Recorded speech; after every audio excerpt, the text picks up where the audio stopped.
Hello, everyone, and welcome to another episode of History and Games, an audio and video podcast that celebrates the educational power of video games.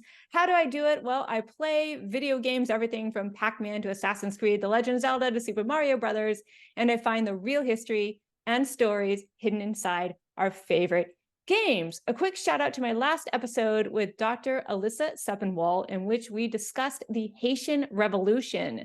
This is a subject matter I had never covered on History and Games, and it turned out to be a super interesting, fascinating discussion. If you haven't already, please check out that episode. You can find it on all audio platforms, and of course, my YouTube channel at History and Apostrophe Games. And if you like this podcast and you learn a lot from it, please support me on Patreon at patreon.com/MEGHANR Sullivan, SULLIVAN, and it lets me continue doing what I'm doing. So thank you very much. Well, you might have noticed that I've had a string of guests on, from Barry Strauss to Josiah Ober to Alyssa Seppenwall, and they're all experts in their field. But the truth is, none of them are huge gamers. And I realized I haven't been really focusing on the gaming side of History and Games. So I decided to bring in another expert who not only has the impressive title of doctor, but also is a huge gamer. And I wanted to talk about how she sort of balances her love of history with her love of video games. So welcome to the show, Dr. Jones, Dr. Kira Jones, for that matter. How are you? I'm great, Meg. Thank you for having me. I'm very excited to be here. I'm excited that you're here. And for those who are listening and not actually watching the video, can I just say that Dr. Jones has an awesome gaming chair behind her. You tell the audience what that is and where you got it from? Yeah, it is a racerback gaming chair, red and black, and I got it off of Amazon, I think. Yeah, Amazon's kind of the Yeah. place to be. I've been looking for a gaming chair. Do you find that one comfortable? Uh, it's not that great, honestly. It's one of the cheaper models. I got it because I thought, oh, of course, gamer chairs are going to be great for working at home because who spends more time in their chair than gamers? And turns out they're not. They look really cool, but ergonomically, they're not that great. But But they look so cool. they do look very cool. And my partner has one of the more like expensive ones, and his is very comfortable. So. All right. So the first thing I like to do with all my guests is give them a chance to introduce themselves and talk about what they do and how they got into their field. And your story is really cool because it does really combine history and video games. So can you talk a little bit about what you do? Of course, yeah. So I am an art historian and classicist by trade. I have been gaming since I was very tiny. So gaming came well before the academia. Um, and basically what happened is I went through a lot of school. I did my undergrad in classics in Latin, switched over to art history for my master's and doctorate because I really love the ancient world, but I didn't love the languages so much. It's not something that I wanted to spend like 24 hours a day doing, whereas looking at cool art, yes, please. So I did that, did, a perfectly normal dissertation on the Flavians and Minerva, and that was fine. But I graduated and decided, you know what, I can do whatever the hell I want now. And that happened to be right when Assassin's Creed Odyssey came out. So I'm like, video games, love them. Ancient Greece, I'm all over it. Let's just do this. So I started doing a series of posts on Twitter, hashtag art of AC Odyssey, just talking about all of the monuments and kind of the different material culture callbacks that they had in the game. And, things have just kind of snowballed from there. I've kept doing it, branched out to Hades, Destiny 2, basically all of the different games that I'm into myself. And, it's been really fun to kind of, marry, my professional interests, which are, very academic, together with this field of modern media reception, which I would argue should also be very academic. It's just as interesting and valuable as, film scholarship or, traditional text scholarship. So let's put a pin in that because you said some really interesting things I want to circle back around to, including I'm Okay. also a huge AC Odyssey fan. That's the only game I deliberately got a platinum trophy for. The other platinum trophy I got was by accident. Thank you, Tales from the Borderlands. But I love AC Odyssey. I'm also huge. You can tell by my background for those who are listening. I actually have a background picture of the Parthenon behind me. And you mentioned Destiny 2, which I'd also like to circle back around because I thought that was super cool and interesting. But let's actually focus first on your history with video games. What do you remember as being your first video game? Do you remember the first game you played? I do. It was Secrets of the Rainforest by Sierra. Wow, I don't think I played that one. Yeah, it's definitely not as well known as, say, like Quest for Glory or Space Quest, but it's pretty much the same idea. So you had this very, very 90s kid. He had like the blonde curly mullet going on. Like even in his little pixel sprite, it was Mullet Town. But he was basically this kid who was going around with his dad, I think, and got lost in the rainforest. And you had to like wander around solving all of these puzzles. And of course, they had the Ferngully where you had to communicate with the forest. And he had this little like hand scanner thing where he could identify all of the animals around him, and you would get points for it, and it would give you like little factoids.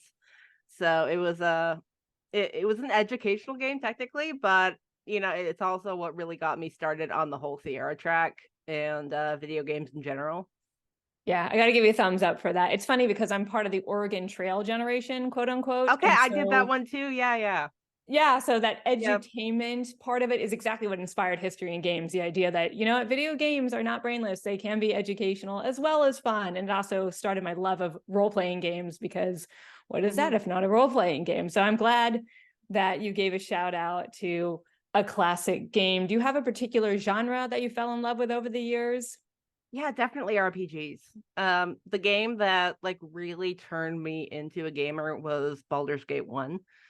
Uh, so obviously I'm all over the new Baldur's Gate, but yeah, Baldur's Gate 1, it was the first game that I really could like get sucked into and immersed in. And this idea that you could be like part of this fantasy world and like really be drawn into the story and make choices that affected the outcome. That was just mind blowing, Yeah. to kid me. So yeah, Baldur's Gate started everything off, and from there I went into all of the other Forgotten Realms games, Neverwinter Nights, Icewind Dale. And those are all games that are kind of tied to D&D. Were you ever a Mhm. tabletop RPG fan? Did you play Dungeons and Dragons growing up? My friends tried to get me into it, but one of the things I love most about Baldur's Gate is that it does all the math for you. So, like, the stories I'm there for, character building, okay, but as far as like stats and rolling dice and stuff, yeah, I'm not a huge fan of it. And, no shade to anyone who is. I totally get the appeal. It's just, not really for me. So, something like a computer game where it just takes care of those mechanics and lets me enjoy the world, that's great. I feel like we're kindred spirits. I'm having the same thing with like Baldur's Gate 3 is a little difficult if you don't know the rules of the 5th edition of Dungeons and Dragons. Like it does all the math for me, but I don't quite understand the why. So I've been struggling a little bit with the combat, but otherwise it's just a fantastic story and characters and everything.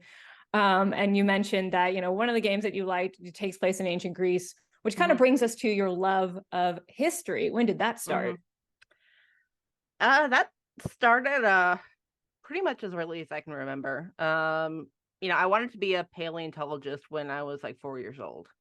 And as I got older, that kind of switched over to mythology, in elementary school. And,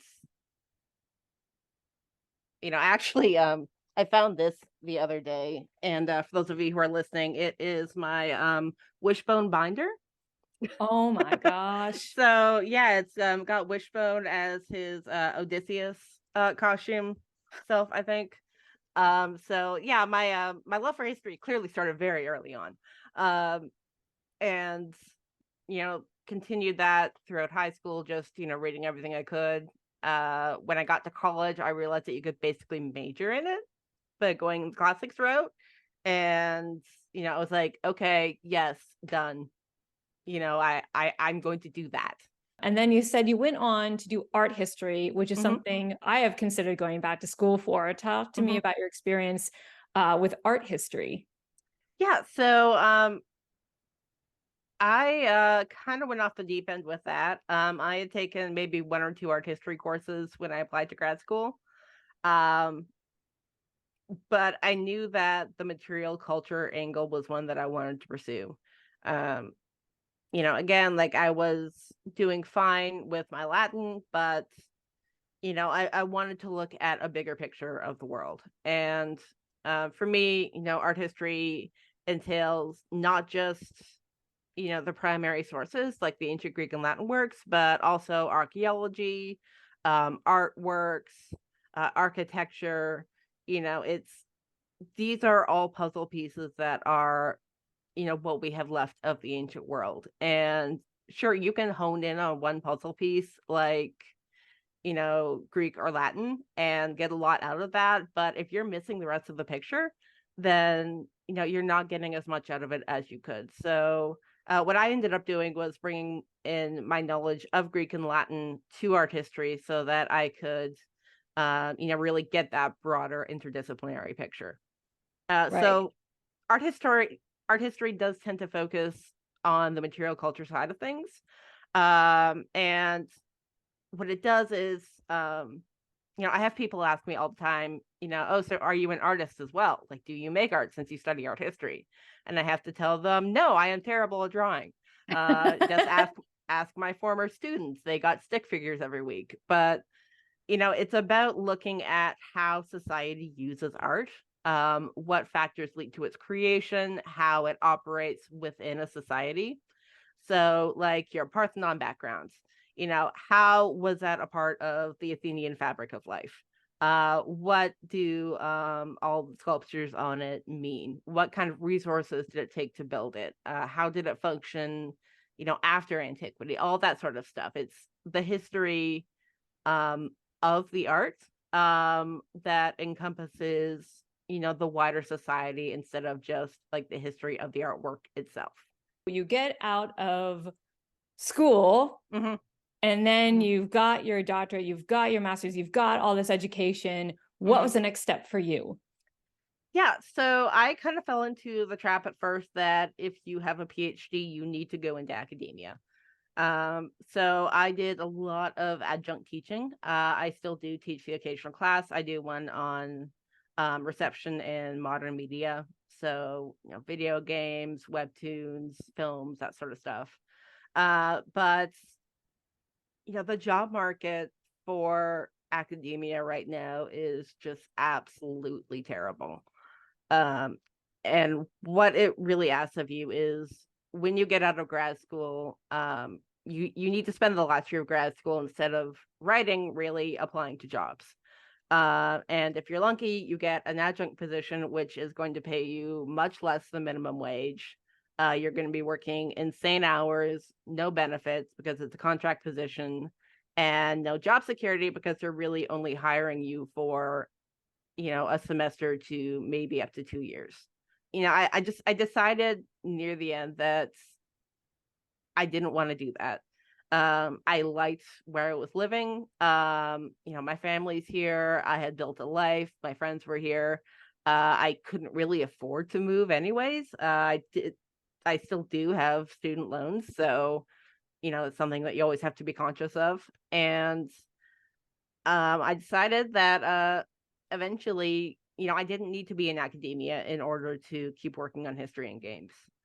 There was nothing stopping me from using my free time to, talk about history and games online, to, be involved in edited volumes. My last article that came out was in the Women in Classical Video Games edited volume on Hades.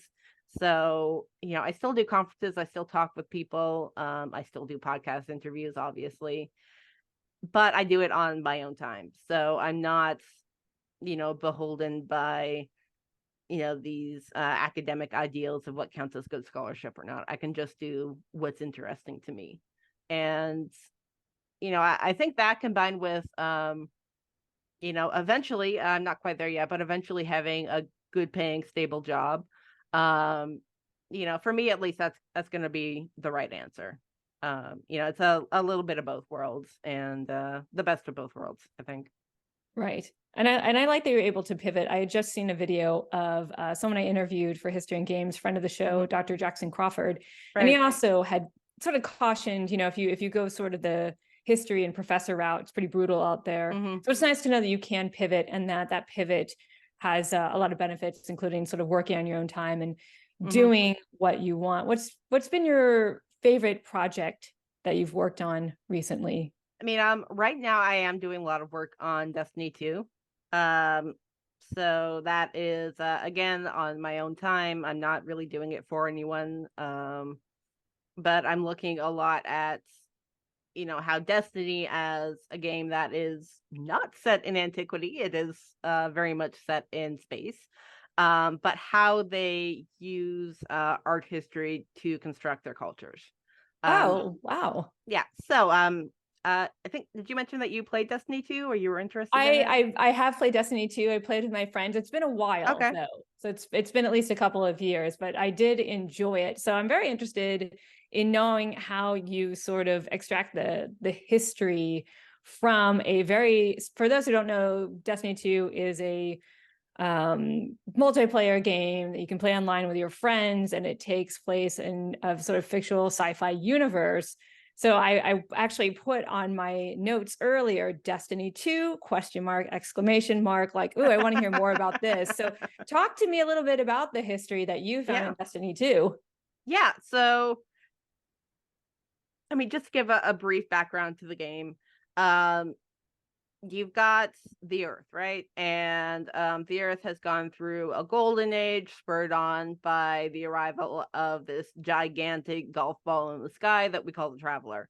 It has basically terraformed a bunch of planets, but it has an enemy called the Darkness, which is a big fleet of pyramid-shaped black ships that come and try to destroy everything it has created. So obviously, since we've been taking advantage of the Traveler, that's bad news for us.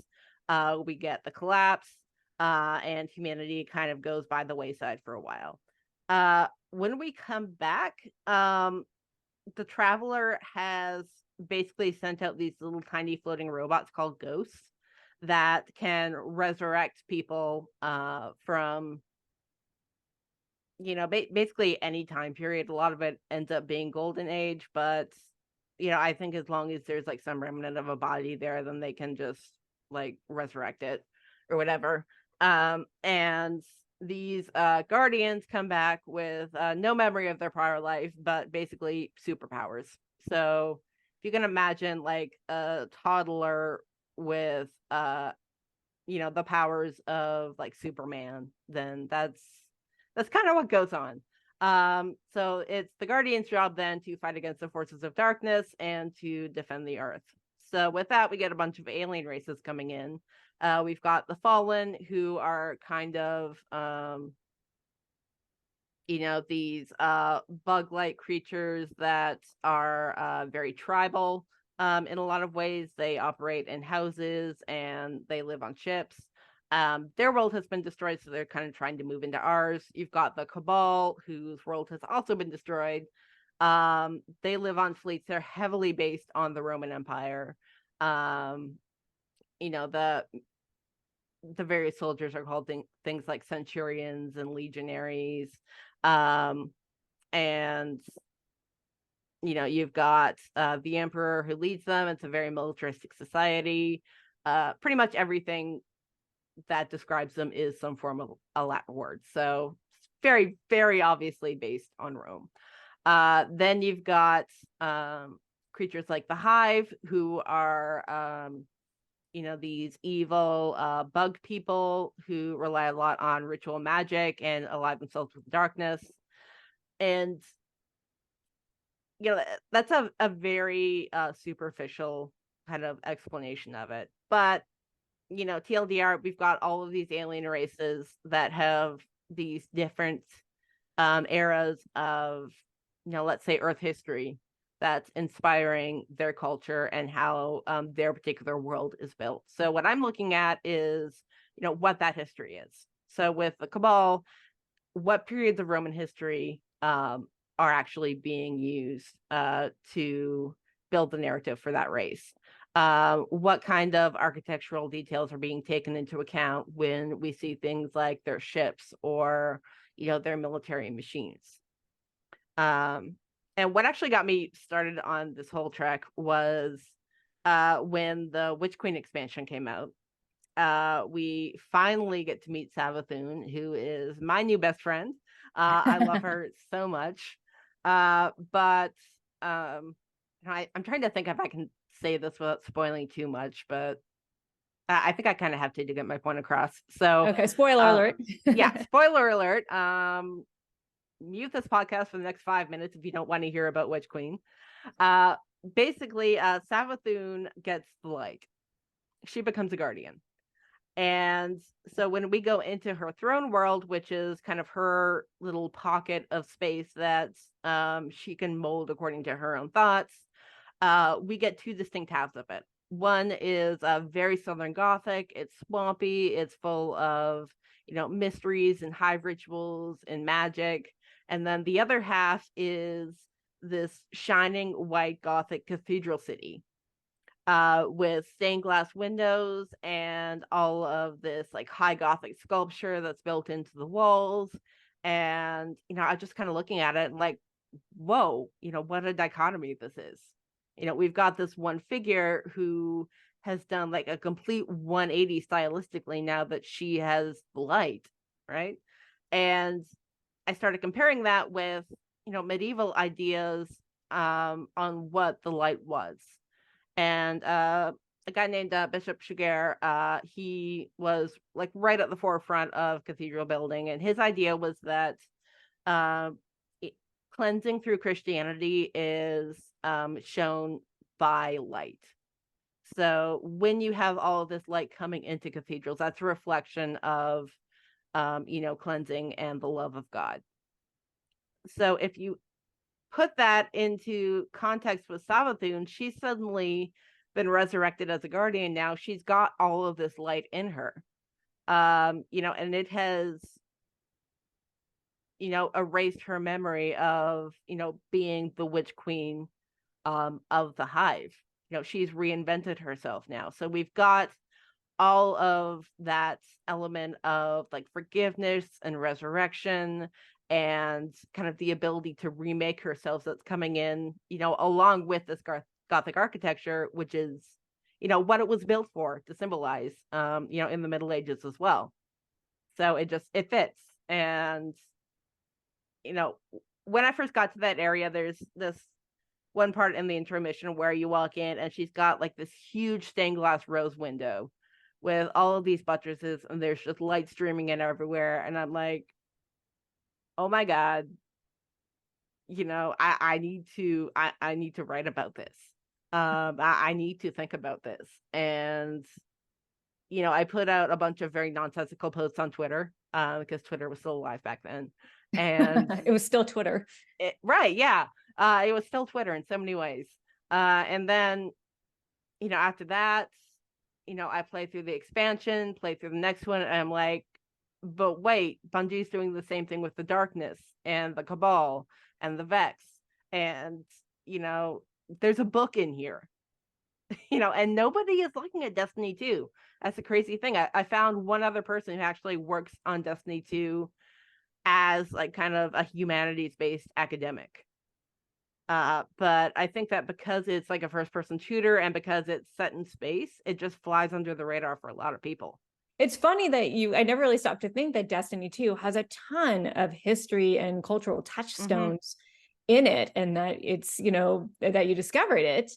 Um, which is, I loved it. I enjoyed that a lot. What other games do you think have a lot of hidden history in them that might be flying under people's radar? Can you think of anything else besides Destiny 2 that people should take a closer look at? I know like the obvious ones like Assassin's Creed games pride themselves, or Yeah. Civ 5, 6, 4, 3, 2, 1. Mm-hmm. Like we know the obvious ones, but are there any others you Mm-hmm. can think of? You're like, oh my gosh, I didn't think about it until I played this game, but this has a ton of history in it. I mean, you could argue every Mm-hmm. game has some cultural touchstone, but are Yeah. there any other standouts for you?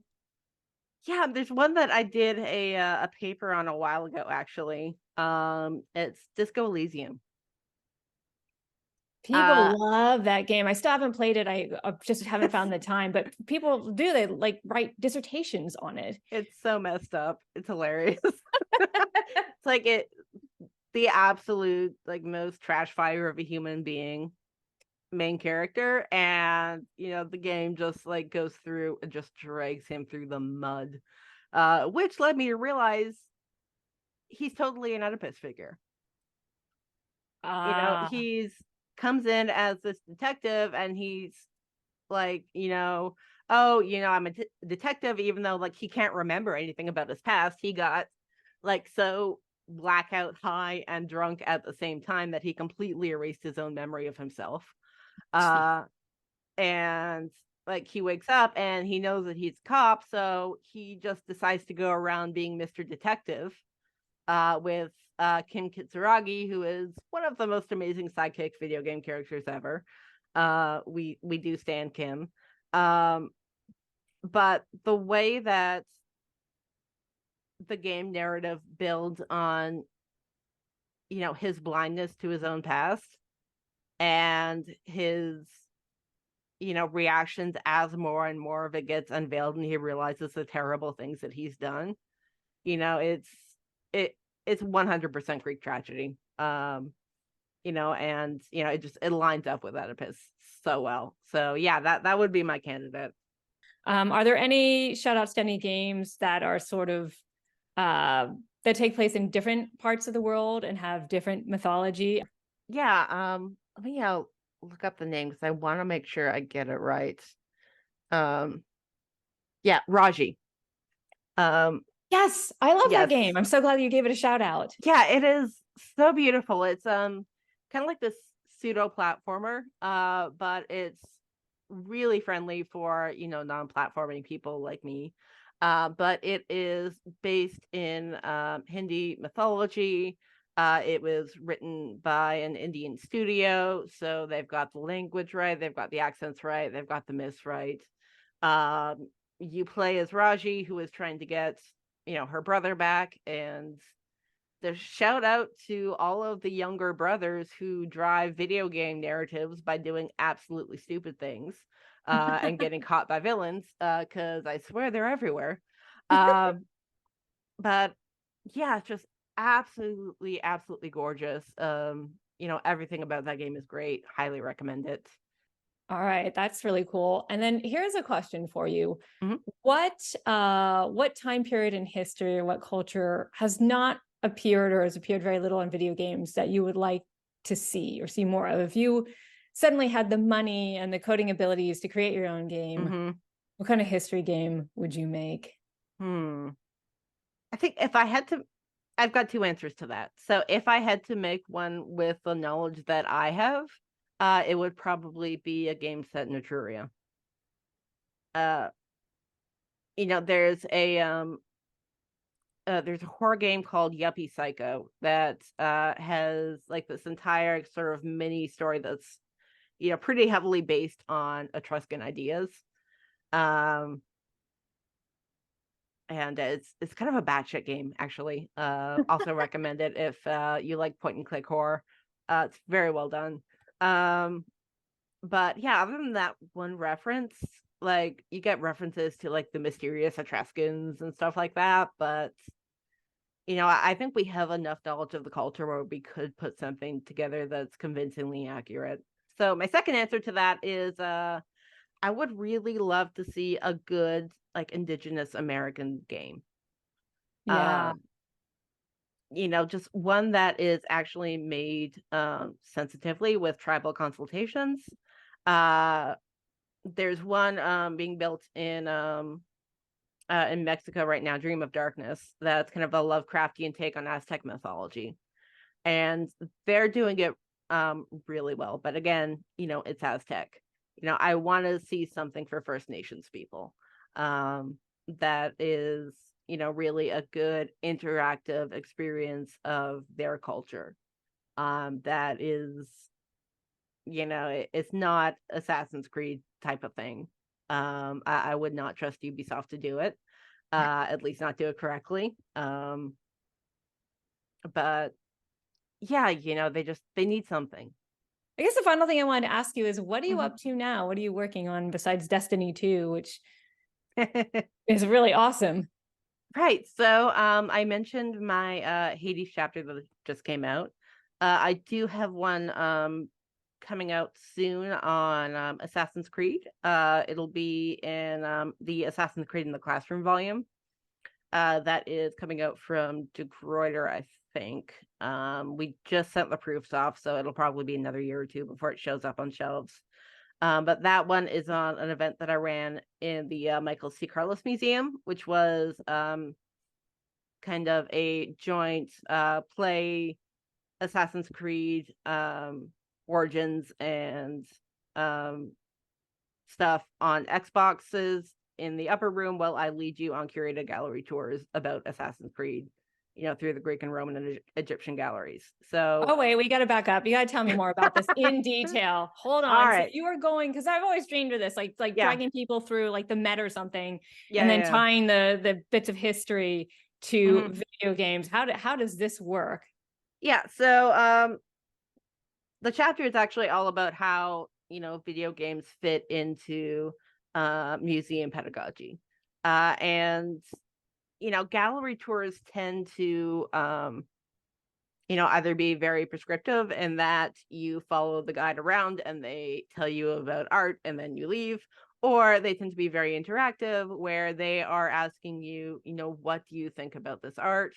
How are you understanding it? What things from your life, are giving you insight into this work of art? Uh, when I do a gallery tour, it tends to be more of the latter because I think that people pay attention more that way. And that brings in the whole issue of video games as a lived experience. So there's a lot of discourse on this out there. If you want to read up on it, a lot of ink has been spilled on, how video games differ from things like books or movies, things that, again, you go there and you are shown, but it's a set narrative. You can't change it. When you sit down to a video game, especially something like an RPG, you're going to be pouring hours of your life into this. You're going to be thinking through decisions that manipulate the world. It's a very tactile experience. Even if you're playing with a controller, or a VR headset, you're still using your body to actually navigate around the game.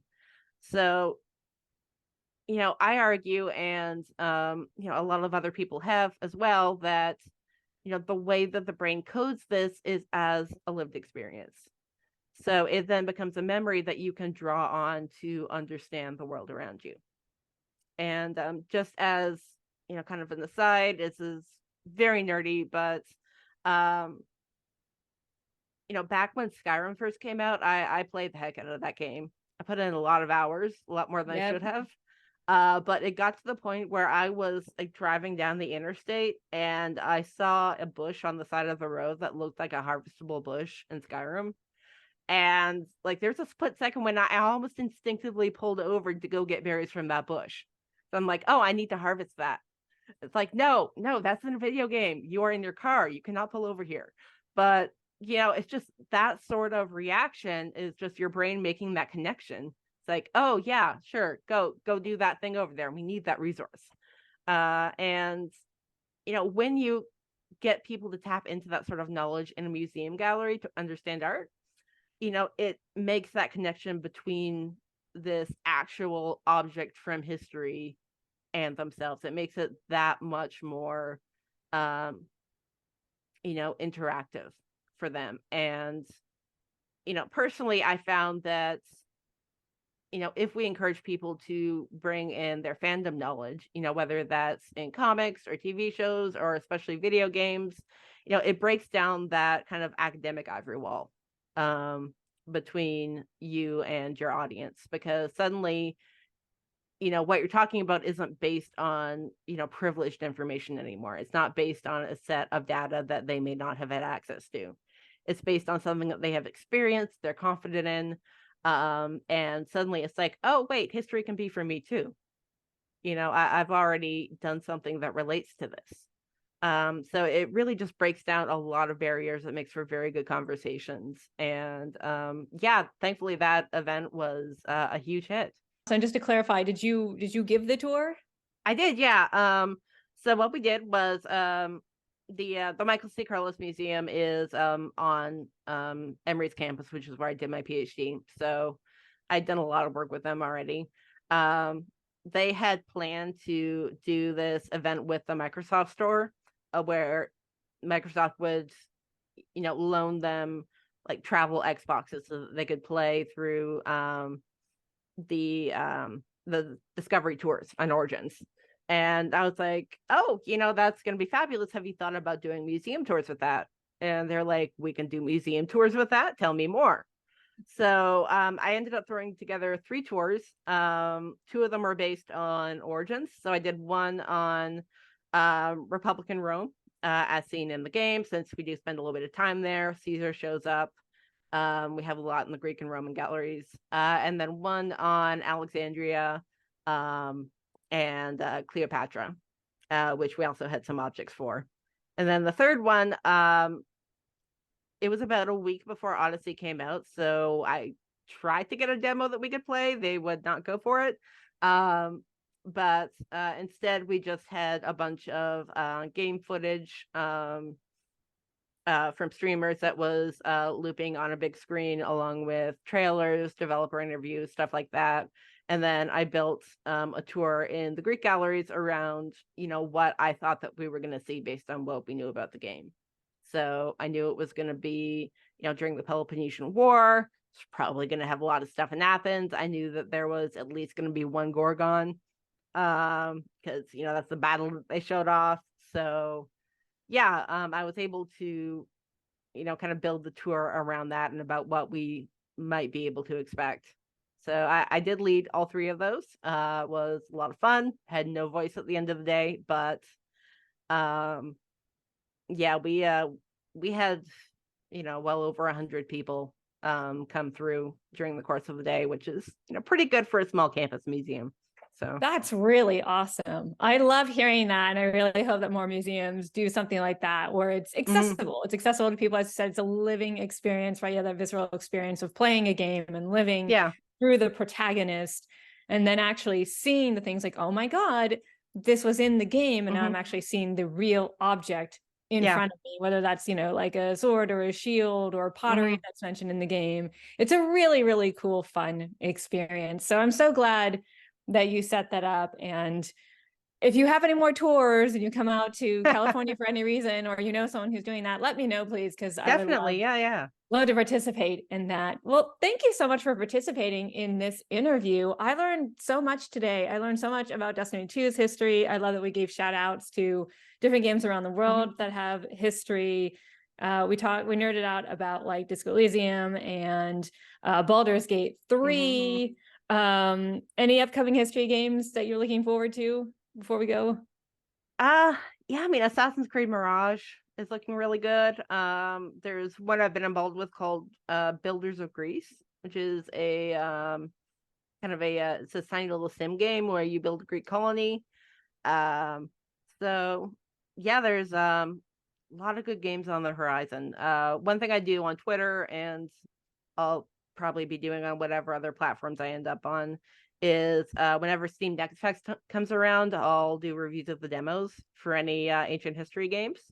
So yeah, you can find me as Flavian Sophist at Twitter, Mastodon, probably Blue Sky once I get on there.